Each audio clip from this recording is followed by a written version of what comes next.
What makes a character a sidekick? How do we define power? And why do some sidekicks become some of the most powerful characters in comics? Welcome back, Nerd Squad. It's me, Amanda. Today we dive into some of these questions as we count down the top 10 most powerful superhero sidekicks. Who would you want as your sidekick? Number 10, Harley Quinn. Harley Quinn might seem like a weird one to have on this list, and yeah, I'll give you that. But while Harley has long been known as a villain, starting off as the Joker's girlfriend and sidekick, over the years she has redeemed herself and even has become a hero, I would say. In fact, more recently in the comics, I would have said she was actually a member of the Bat family, and kind of for a time one of Batman and Ghostmaker's sidekicks. Harley might just be a human, but she has some pretty powerful plot armor thanks to her being a fan favorite and some impressive skill sets. Definitely not a character that you would want to underestimate, trust me. And friends, before we move on to our next spot on this list, if you love what we do here at Top 10 Nerd, be sure to let us know by clicking that subscribe button. Number 9, War Machine. War Machine is another one who might seem weird to think of as a sidekick, but when it comes to the Marvel Universe, we're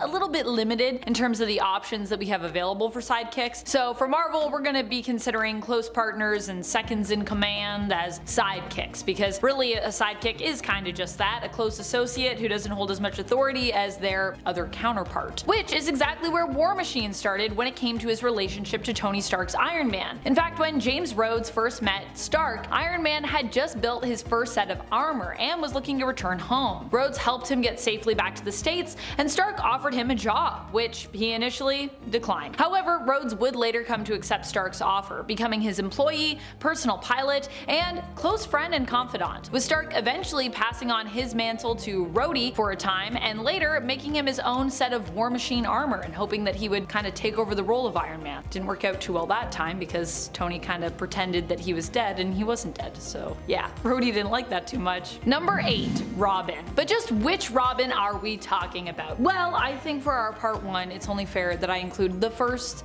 and possibly most iconic, possibly the best, some might say, Robin, for most of us anyways, I imagine, or for some of us, Dick Grayson. Dick Grayson would go on to become the hero Nightwing, but before that, he was Batman's literal sidekick, Robin. Robin, in fact, has been a name that Batman has continued to use when it comes to his sidekicks, which have continued to appear and take over throughout Batman's history. Grayson is probably one of the most well-rounded when it comes to his abilities and his skill set among his roster of Robins. And although he's just a man, that really is saying something, considering that oftentimes we compare Robins to Batman, who among base level humans in the DC universe could be considered as probably the most powerful there is. Number 7, Falcon. Sam Wilson is currently known in the comics as Captain America and recently rejoined up with the Avengers under this name. Recruited by new team leader Carol Danvers, Captain Marvel. Between her, Steve, and Sam, there's a bit of confusion when using the term Cap. They have a little conversation in the newest Avengers series and gotta say it's pretty cute. Sam Wilson, however, became Captain America over time, but initially started out as Captain America's friend, ally, and partner, Falcon.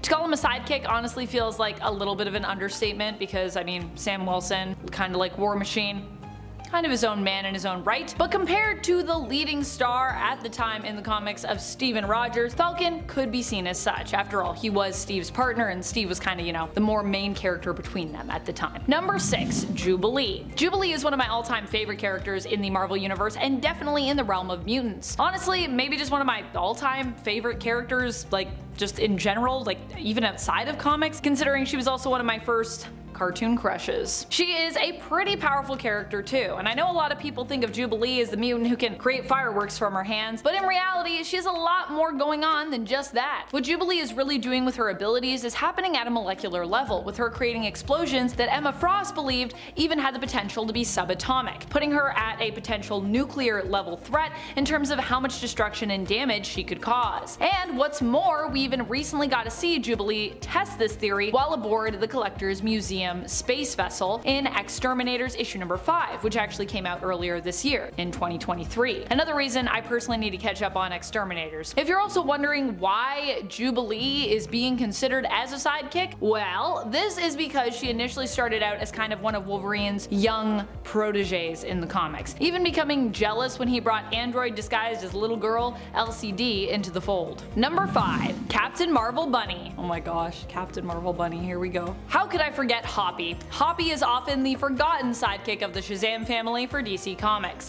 Hoppy is a bunny rabbit who also received the powers of Shazam. Known as Captain Marvel Bunny. He received his powers simply by uttering the word Shazam one day as he tried to emulate his favorite hero, Captain Marvel, who in his reality of Earth C+ was a fictional character. Hobby has not only traveled to the pre-crisis Earth S to team up with the Marvel family, he also at one point teamed up with another bunny-themed hero from the DC multiverse, Captain Carrot, another often unsung hero. Hoppy also comes from the early days of Captain Marvel, back when Captain Marvel was still with his original publisher, Fawcett Comics. Although it might seem odd for me to put Captain Marvel Bunny above some of these other folks that I just talked about that are all really awesome, it is important to note that he has powers similar to Shazam, which oddly would make him kind of one of the more powerful sidekicks on this list, even though he is a bunny. Number 4, Rogue. Rogue is one of my all-time favorite characters, so of course I'm gonna have her on this list if I can, because I love talking about Rogue. And in a way, I kinda can have her on this list. She is another of Wolverine's young female mutant sidekicks, likely the most powerful of those that I've chosen to list here. Oddly enough, especially for a loner character like Logan, he has many young proteges. Rogue is impressive because she can basically do just about anything, considering that her mutant power allows her to adopt the mutant powers of others through a simple touch. Not only that, but she can also use her powers to drain the life energy, memories, powers, and even full-on consciousness in some cases of those around her. And now she has a lot more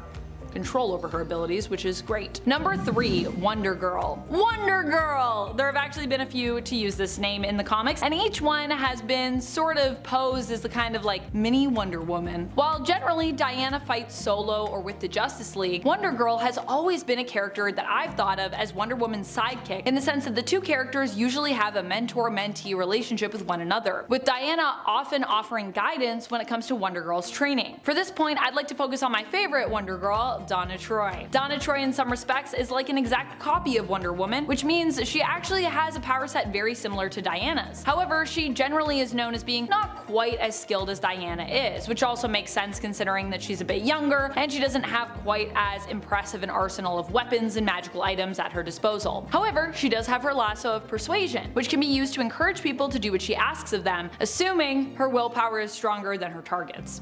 So it works a lot, but not all the time. Number 2, Kitty Pryde. To call Kitty a sidekick might seem weird, but when you think about it, for a long time she was basically like the little kid sister of the X-Men team. Not only that, but she is another of the chosen few that Wolverine decided to take under his wing. As we've already established, he's basically had a few young female sidekicks throughout the years. Wolverine may have even been one of the first reluctant daddy archetypes in mainstream media. Kitty Pryde is one of the most powerful of these female sidekicks that Wolverine has had, if you ask me. Her mutant powers allow her to phase through solid objects around her, and even have allowed her to float or fly in the past as well. Not only that, but Kitty can also extend her powers using them to phase objects along with her and even other people. Oh yeah, and she can also like just phase parts of herself as well, so it's really useful in a fight. Makes her pretty much untouchable, but she'll definitely make contact with you. And I would not want to fight Kitty Pryde because, I mean, she was kind of trained in part by Wolverine. Number 1, Kid Flash. Kid Flash is probably one of the most powerful sidekicks around. I'm a huge Flash fan when it comes to that power set. I just think super speed is always one of the most superior powers out there. Like, it's either for me like something psionic or super speed. I'm just saying. It doesn't just give you the ability to run really fast, it also allows you to do so many things insanely fast. Super speed powers in the DC multiverse often are also connected with super genius levels of intelligence and the ability to time travel. Some can also phase as well. When it comes to Wally West as Kid Flash, he has a ton of abilities. He can do all that stuff and more. Now granted, when he was younger, he might not have been able to do all of these things, but currently his long list of abilities includes super fast healing, manipulating the air to create strong gusts of winds, traveling to other worlds and dimensions, phasing, and even healing others and creating energy constructs. Oh, and did I also mention that he's also like the fastest speedster out there? And he started as a sidekick, so I think that's pretty impressive. That's about it for this list. Until next time, you stay nerdy, YouTube.